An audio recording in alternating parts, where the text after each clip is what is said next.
Hello guys, good afternoon.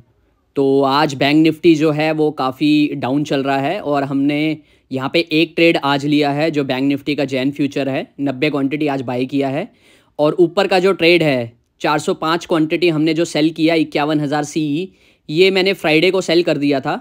वो reason इसका ये था क्योंकि जो क्वार्टरली सेटलमेंट है वो ज़ीरोदा हर 3 महीने में जैसे करता है, तो उसकी जो डेट थी वो इस फ्राइडे की थी जो अभी लेटेस्ट फ्राइडे गया है। तो मैं नहीं चाहता था कि जो पैसा है वो वापस मेरे अकाउंट में आ जाए, इसलिए मैंने सिर्फ यहाँ पे सेलिंग करके अपना जो अमाउंट है यहाँ डिप्लॉय कर दिया। इसलिए मेरा जो सेटलमेंट है वो नहीं हुआ और मैं चाहता भी नहीं था कि पैसा जो है वापस मेरे अकाउंट में आए और उसके बाद फिर मैं मंडे को उसको वापस ट्रांसफ़र करूँ।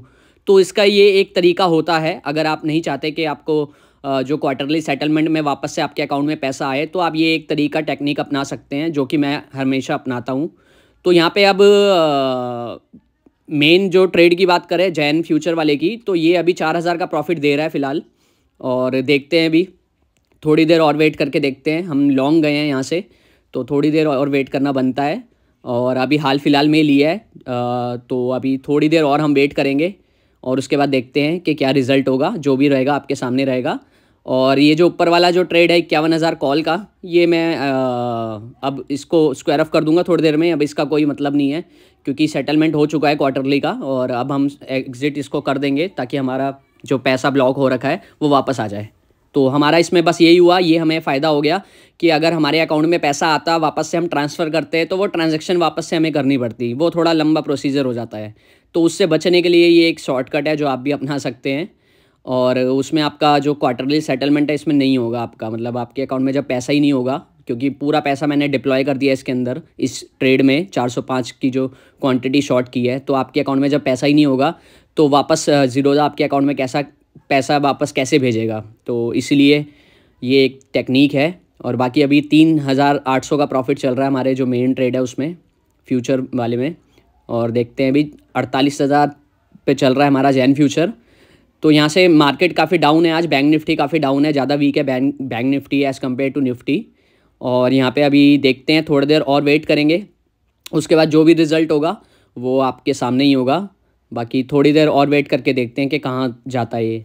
तो यहाँ पे अब 1:44 का टाइम हो रहा है और बैंक निफ्टी का जो जैन फ्यूचर है वो मैंने एग्ज़िट कर दिया था और 5,000 का उसमें मुझे प्रॉफिट हुआ है।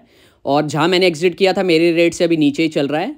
और साथ में आज वैसे बैंक मिड कैप निफ्टी की एक्सपायरी भी है, तो हम ट्रेड बाद में लेंगे। वो सबसे पहले तो हम ये वाला जो ट्रेड है 3 रुपये 15 पैसे पे हमारा चल रहा है, इसको हम एग्ज़िट कर देते हैं ताकि हमारा जो भी डिप्लॉयड अमाउंट है वो सारा का सारा वापस आ जाए, ताकि हम कोई और सेलिंग का ऑप्शन सेलिंग का ट्रेड लेना चाहें तो ले सकें। क्योंकि जो ये पैसा यहाँ फंसा हुआ है तो हम ऑप्शन सेलिंग का ट्रेड और नहीं ले पाएंगे।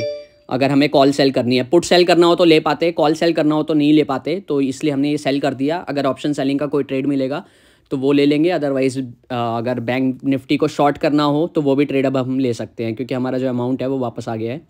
तो बाकी अभी मिड कैप निफ्टी की एक्सपायरी है और अभी 1:45 हो रहे हैं। तो हीरो ज़ीरो ट्रेड हम एक आध आज लेंगे।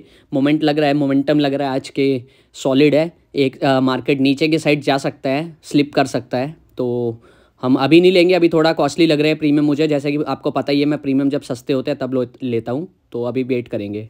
तो यहाँ पे फाइनली हीरो ज़ीरो ट्रेड में एंट्री कर ली है और जो टाइम हो रहा है 2:47 हो रहे हैं।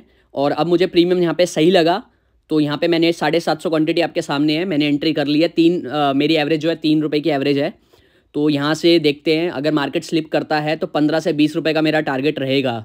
तो देखते हैं कि वो टारगेट अचीव हो सकता है या नहीं हो सकता, बाकी वेट करेंगे। क्योंकि मुझे लग रहा है कहीं ना कहीं एक डिप आ सकता है मिड कैप निफ्टी में, और उस अगर डिप आता है तो ठीक ठाक हमें यहाँ पे वैल्यूएशन मिल जाएगी, प्रीमियम हमें अच्छे मिल जाएंगे। तो 3 रुपये का बाई किया है, एक अच्छे प्राइस पे बाई किया है और टाइम के हिसाब से भी। और मार्केट भी अभी 10,450 पे ही चल रहा है जो मिड कैप निफ्टी है, तो बिल्कुल हमने सही बाई किया है। अब 12 से 15 या 20 मिनट तक हम वेट करेंगे, फिर देखते हैं इसका कि क्या रिज़ल्ट आता है। और अभी 3 रुपये पे चल रहा है, क्या पता उससे पहले ही रिज़ल्ट आ जाए, वो भी हो सकता है। लेकिन मैक्सिमम मैंने आपको टाइम बताया है कि इतना वेट करेंगे हम। और वही 3:20 का जैसे मेरा लास्ट होता ही है, आपको पता है, उससे पहले देखेंगे कि क्या हिसाब बनता है।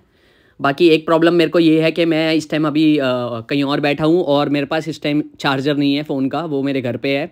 तो बैटरी 5% हो गई है, ये थोड़ा मेरे को रिस्क लगेगा कि यहाँ पे मैं थोड़ा देखता हूँ क्या हिसाब बनता है। कोई चार्जर वगैरह मिलता है तो ठीक है, अदरवाइज़ फ़ोन स्विच ऑफ होने से पहले ट्रेड भी एग्ज़िट करना ज़रूरी हो जाएगा।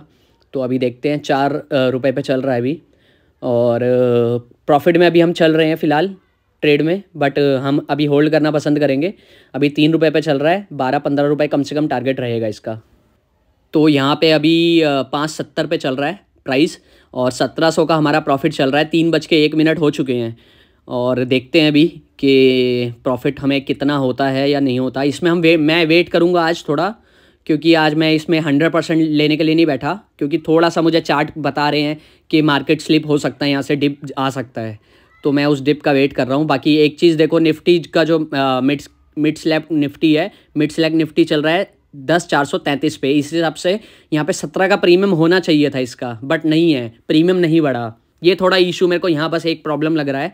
यहाँ पे अभी अगर प्रीमियम बढ़ते, प्रीमियम स्पॉट प्राइस के हिसाब से चलते, तो 15-17 का प्रीमियम होता, मेरा टारगेट अचीव हो गया था। बट यहाँ पे प्रीमियम उतना नहीं है, तो ये थोड़ा दिक्कत की बात लग रही है बस मुझे।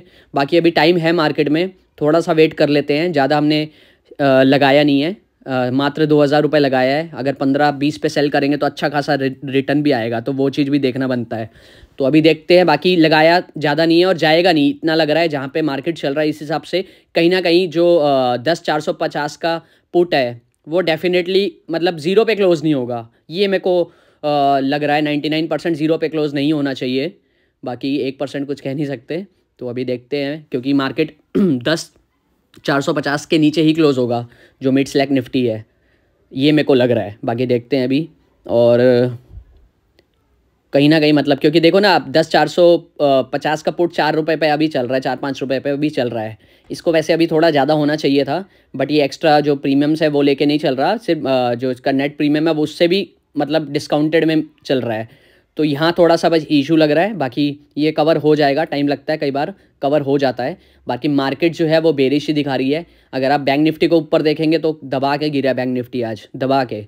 तो फिर वही है कि मार्केट का ट्रेंड अभी उतना भी बुलिश नहीं रहा जितना पहले चल रहा था, क्योंकि मार्केट का वही है ना, बैंक निफ्टी का एक हाई बना हुआ है 48,600 के आसपास का, वो समझ लो एक क्रूशल रेजिडेंस हो गया। अगर वो जब तक नहीं टूटता वो, तब तक फिर तो कुछ कह नहीं सकते कि बैंक निफ्टी कभी भी डिप मारे। अच्छा खासा डिप आ सकता है बैंक निफ्टी में। देखो करेक्शन तो आएगी यार, करेक्शन तो आना बनता भी है, क्योंकि सीधा मार्केट ऊपर नहीं जा सकती। करेक्टिव मूव ज़रूरी है दोबारा। अगर और मार्केट को हायर जाना है तो एक बोलते हैं ना, हायर हाइज वगैरह लगाएगा, वो ज़रूरी है। उसके लिए नीचे आना ज़रूरी है, तो हायर हाई लगाएगा तभी आगे बढ़ पाएगा ना। सीधा ऊपर नहीं जा सकता, पॉसिबल नहीं है। तो अभी देखते हैं। बाकी 48,600 का बैंक निफ्टी का है। अगर कोई लंबा जाना चाहता है तो 48,600 का स्टॉप लॉस लगा के शॉर्ट कर सकता है बैंक निफ्टी को। और वही है कि चांसेस हैं कि मार्केट शायद वहाँ पहुँचे ही ना, ये भी हो सकता है। अगले 2-3 महीने क्या पता करेक्शन फेज़ आ जाए, तो वो चीज़ें हैं। और करेक्शन फेज़ आएगा तो सारे स्टॉक जितने बड़े हैं वो सब गिरेंगे, और जो नहीं बड़े हैं वो भी गिरेंगे, ये याद रखना। तो जिन को बाइंग का मौका मिलेगा वो 2-4 महीनों तक आराम से मिलेगा। 2-4 महीने के बाद भी आपको अच्छा बाइंग का मौका मिलेगा। और अभी जो रेट्स चल रहे हैं इससे रेट नीचे मिलेंगे, तो वैल्यूएशन सबकी जो है और सही हो जाएगी। तो अभी देखो 50 पे वैसे आ चुका है, 10,450 पे। बाकी ज़्यादा नहीं लगाया इसलिए टेंशन नहीं है, 2,000 रुपये ही लगाया हुआ है। बाकी 2,000 रुपये लगा के थोड़ा लेना ज़्यादा चाह रहे हैं कि 15,000 आ जाए। तो देखते हैं अभी। बाकी अभी 4 रुपये पे ही चल रहा है। 3:05 तो हो चुके हैं। यहाँ पे एक भैया डिप तो आया था 10,335 के आसपास, 33 के आसपास आया था मिड सेलेक्ट, बट वही है कि प्रीमियम्स जो हैं वो पुट के बढ़े नहीं, वो मैक्सिमम शायद 8 रुपये तक गए थे। तो मेरी एक्सपेक्टेशन थोड़ी ज़्यादा थी, 12-15 रुपये की कम से कम थी, वो 8 रुपये तक गया था। हाँ, हमारे ट्रेड से तो अगर हम एग्ज़िट मारते तो हमने तो 3 रुपये पे लिया, 3 का 8 पे बेचना, यानी कि 150-200% हम से हो गया ऑलमोस्ट। तो वही है, लेकिन हमने एग्ज़िट नहीं किया क्योंकि आज हम चांस ले रहे हैं। आज हमारा मूड थोड़ा चांस लेने का है, मेरा मूड। देखते हैं बाकी, और अभी क्या होता है, थोड़ी देर और वेट करते हैं। बाकी प्रॉब्लम एक बस सारी जो खतरे की घंटी टंग रही है सर पे, वो है 2% बैटरी।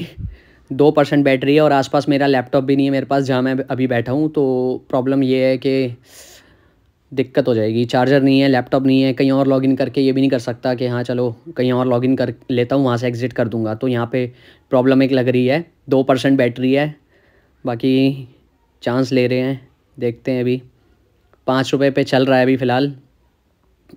1-2 मिनट देखते हैं, बैटरी 1% पे आए इससे पहले निकल लेंगे क्योंकि फिर वही है कि एग्ज़िट करने का मौका नहीं मिलेगा तो दिक्कत हो जाएगी। और इन द मनी हुआ तो फिर तो बहुत बड़ी दिक्कत हो सकती है। बाकी वही है कि STT वगैरह एक्स्ट्रा लग जाता है उसमें फिर। वैसे तो इंडेक्स ऑप्शन में हम कर रहे हैं, बाकी फिर भी STT लग जाएगा अगर इन द मनी हुआ तो। OTM हो गया, OTM होगा नहीं, जबकि मैंने पुट लिया है तो OTM मैंने पहले ही बोल दिया कि 10 450 का पुट OTM नहीं होगा, इन द मनी ही बंद होगा। तो वही है कि इन द मनी बंद होगा तो फिर STT वगैरह के चार्जेस लगते हैं, इनके कुछ परसेंटेज वाइज होते हैं। मैंने कभी रिस्क लिया नहीं ऐसे मैं एग्ज़िट कर देता हूँ, कभी होल्ड नहीं करता। अगर OTM है तो आप होल्ड कर सकते हो, आपका एक्सपायर हो जाएगा, वर्थलेस। अगर इन द मनी है तो फिर वो थोड़ा उनके अलग कैलकुलेशंस होते हैं। बाकी इंडेक्स में इतना प्रॉब्लम नहीं होती। अगर आप कोई in the money stock option में फंस जाते हो और एक्सपायरी के बाद तक एक्सपायर हो गया और आपने एग्ज़िट नहीं किया तो वहाँ पे आपका फिर प्रॉब्लम हो जाता है। फिर आपको डिलीवरी कंपलसरी लेनी पड़ती है, वो प्रॉब्लम हो जाती है। और अच्छा खासा फिर उसके लिए चाहिए होता है आपको अमाउंट मार्जिन। तो अभी देखते हैं, थोड़ी देर और वेट करके देखते हैं क्या होता है। तो यहाँ पे मैंने एग्ज़िट कर दिया था हीरो ज़ीरो में से, 450 के पुट में से, और फ्लैट एग्ज़िट कर दिया था क्योंकि बैटरी नहीं थी और एंड टाइम पे मैंने एग्ज़िट किया। और 795 पे वैसे ये क्लोज़ हुआ है, जैसे मैंने कहा था in the money he close होगा, तो 795 पे क्लोज़ हुआ है, बट मैंने 325 पे ही एग्ज़िट कर दिया है। तो फिर उसमें मुझे वही है कि फ़्लैट कुछ बेनिफिट हुआ नहीं, बट कोई लॉस भी नहीं हुआ। तो रिस्क लिया था बट लॉस भी कुछ नहीं झेला मैंने। तो 5000 का आज हमने प्रॉफिट बुक किया। बाकी आप लोगों का किसका क्या प्रॉफिट हुआ, लॉस हुआ, जो भी होगा एक बार कमेंट सेक्शन में ज़रूर बताना। सबके कमेंट मैं प्रॉपरली रीड करता हूँ, मुझे पता है कि कौन कमेंट करता है। बाकी वीडियो को लाइक करना, चैनल को सब्सक्राइब करना। Thank you so much.